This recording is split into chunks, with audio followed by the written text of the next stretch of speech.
Hello mga kalaboy, dahil andito tayo ngayon sa Anda, magsi-seafood mukbang tayo mga kalaboy. Ito, wow! manso ko na talaga. Tingnan nyo yun, laki ng bangus, di ba?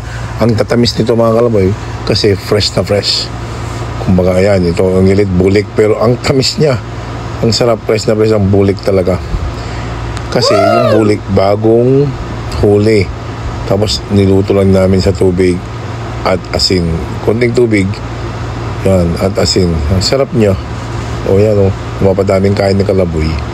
O, sarap bulik. Ang fresh na fresh talaga. Kahit na asin-asin lang. O yan o, sarap diba? O, sarap-sarap.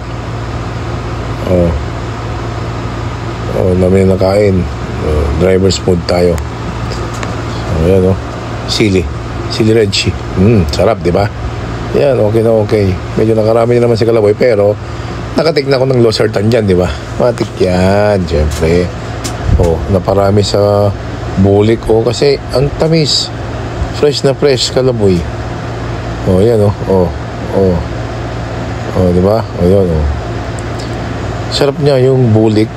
Ang tamis, kasi gawa ng fresh talaga yung bulik, bagong huli. May mga pusit pa dito. Yan. Galunggong yung Gigi. Siyempre, kung yung pusit. Yan, ito pusit. Masarap. Kung tingin ko kasi, paubos na kasi dami ko lang nakain. Hindi nyo lang nakita. Pero masarap. Matamis din ang pusit. Yan. Hindi ko na pusit. Bangos. Pero konti-konti lang. Yan.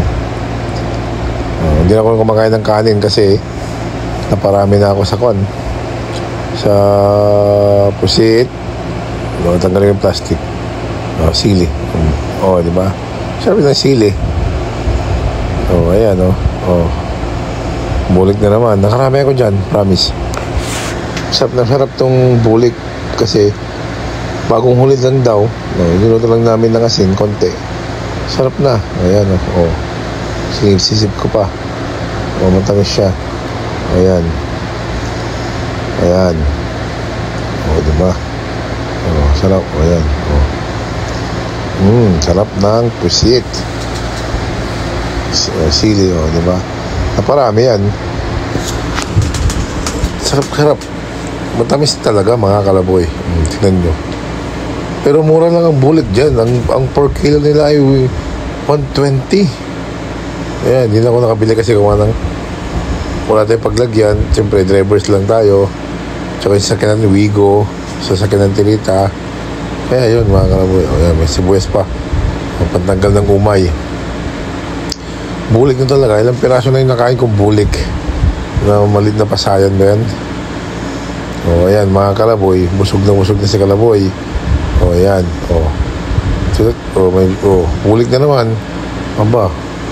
Yan ang gusto niyang kainin ni kalaboy, Yan, sug na tayo dyan mga kalaboy. So, ayun, pwede na maligo kasi busog na. Pero hindi ako naligo kasi mainit. Sobra. Masasira yung skin ko. So, yun mga kalaboy. Bye!